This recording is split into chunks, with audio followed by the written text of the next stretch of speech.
More than 3,200 miles to the east in the Netherlands, at a 12th century fortress known as Valkenburg Castle, Jaco begins the tour, stating, "Right, guys. Welcome to the Castle of Valkenburg, one of the mightiest strongholds in the Middle Ages here in this region."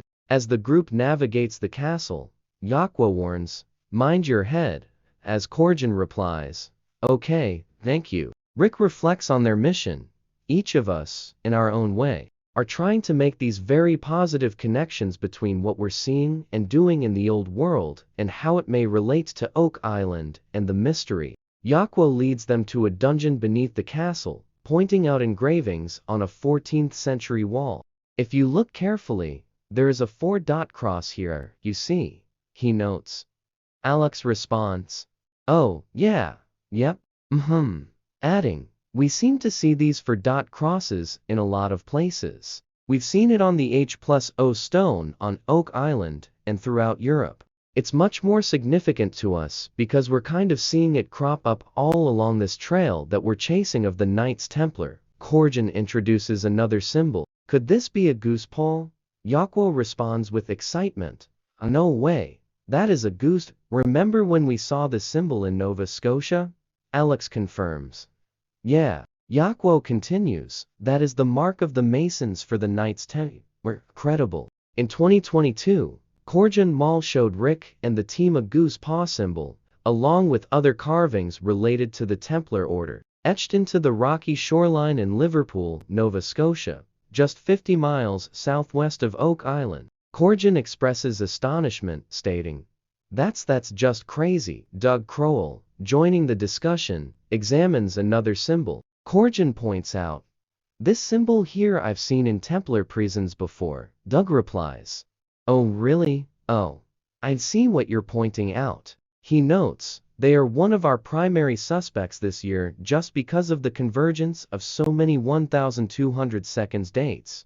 A carving that possibly depicts a Viking sail draws further attention." Doug remarks, "There's been thoughts that this is a Templar treasure on Oak Island, right? We know the suppression happened. We know they had motivation to maybe take something to a sanctuary far away from the Troubles. But how did they get there? How did they know about the New World?" Corjan offers a theory. So, Templars used Vikings for transportation to come to a promised land, North America. Earlier in the year, retired psychology professor Dr.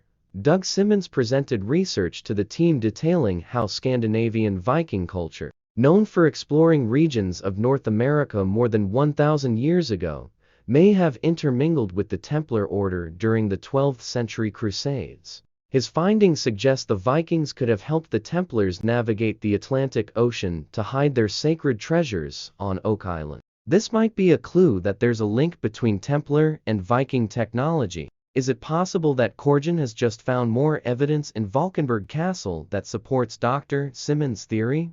Corjan points out, "That's a boat with 2 masts. If so, could that explain not only the artifacts and structures discovered on Oak Island that may be related to the Templar Order, but also those that were scientifically traced to Scandinavia?" Corjan adds, "If there are Templar carvings in this dungeon prison, to me, that supports the idea that they did flee to the north." Alex agrees, stating, "Which is exactly what we suspected may have happened." Corjan continues, "And they traveled through lands where they didn't have any holdings, so people wouldn't be looking for them." Rick reflects, "There was a need for refuge, safe refuge. So, where are you going to go? You're going to go to the New World. You have to cross the Atlantic," he adds. "So what we are chasing now is that east to west voyage possibilities. Did the Norse really have the command of the oceans, such that the Templars could rely on them?" Corjan suggests, "They went a more practical way up north, using the highway of the Middle Ages, the river." Luck concludes, "That's part of this trip we're making. We'll be off to Denmark here soon." Corjan responds, "Oh, it's gonna be a lot more interesting now we know this." Rick adds, "Maybe there's a missing clue." The following morning, Rick and the team travel to Kerteminde, Denmark, where they meet with museum curator Ane Jepsen Nyborg at the historic Ladby Viking Museum. Ane greets them warmly, saying, "Hello, Good morning. You are very welcome. She invites the team inside.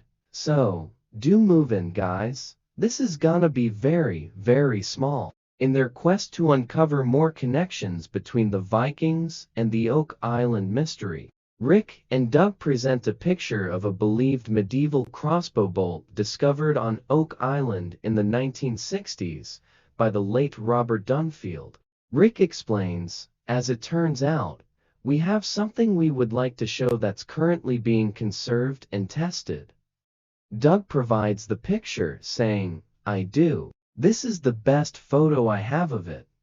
Ain examines the image and exclaims, wow, now we're talking. This is very interesting to me, because this is the type of artifact that I could find tomorrow in an archaeological dig around here.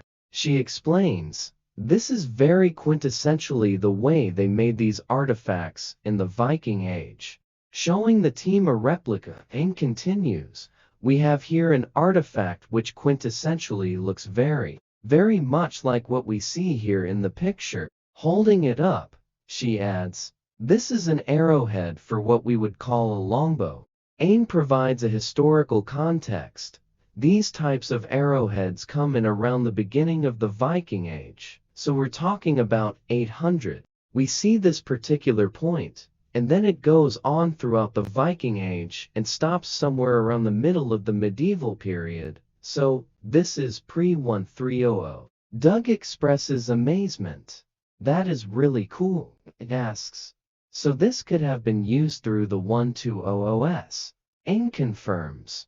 It could, yes. She continues, the Vikings were very keen archers, both in wartime and for hunting. So, this to me is absolutely something that belongs to a Nordic or a Norse sort of way of doing it. If Ain's assessment of this arrowhead is correct, could it help explain who created the megalithic structures on Oak Island, such as the stone piles on Lot 15 and Nolan's Cross, which are believed to date back to approximately 1200 AD? Could it account for other artifacts the team has discovered, which have been scientifically traced to Scandinavia? And finally, does it provide more evidence to support Dr. Doug Simmons' theory that Vikings assisted members of the Knights Templar in transporting their sacred treasures across the Atlantic Ocean to Oak Island as much as 800 years ago? Rick comments, so Ain, we're always trying to put X through things, right? Ain nods, yeah. Rick elaborates, we have a list of usual suspects for the activities on the island regarding the mystery, and agrees. Yeah. Rick concludes, so we just have to take this information back and build on that. Ain responds, yeah, absolutely. It thanks her, saying, so, thank you. He warmly replies, you're very welcome.